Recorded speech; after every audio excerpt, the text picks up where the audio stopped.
Hello friends, today we are going to be making some number bonds that are just different ways to show all of our 10 friends.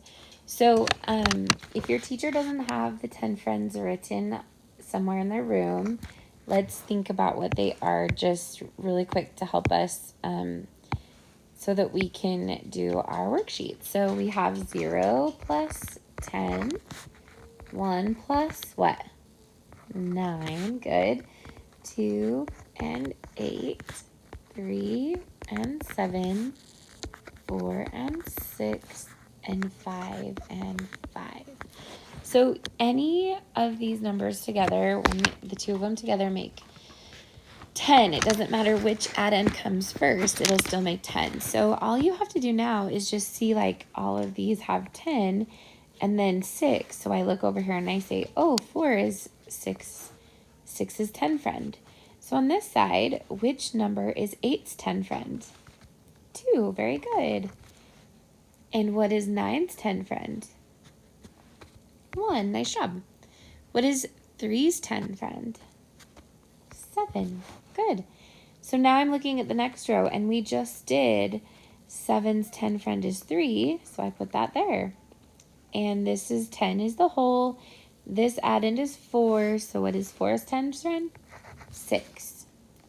The next one is 5. What's 5's 10 friend?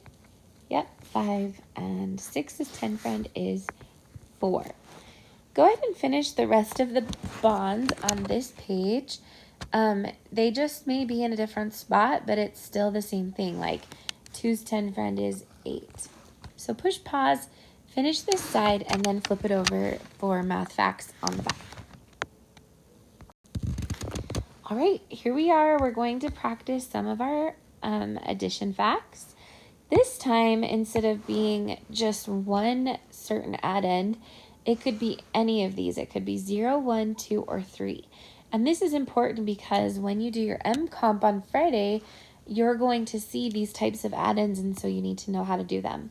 So remember, whenever we add, we always start with the biggest number, and then we add the smaller number to it. You can use your number line, you can use dots, you can use any of our strategies like doubles or near doubles, whatever works for you. So the first one, 3 plus 2, that's near doubles. So I know 2 plus 2 is 4, one more is 5. Good. 8 plus 3, if I want to do dots, I just say 8, 9, 10, 11. 2 plus 2 is 4. 7 plus 1, we know a plus 1. We just go to the next number. That's 8. 9 plus 2, I go 9, 10, 11. 1 plus 0, that's 1. 5 plus 3, 5, 6, 7, 8. So go ahead and finish this and then raise your hand for your teacher to check it when you're done.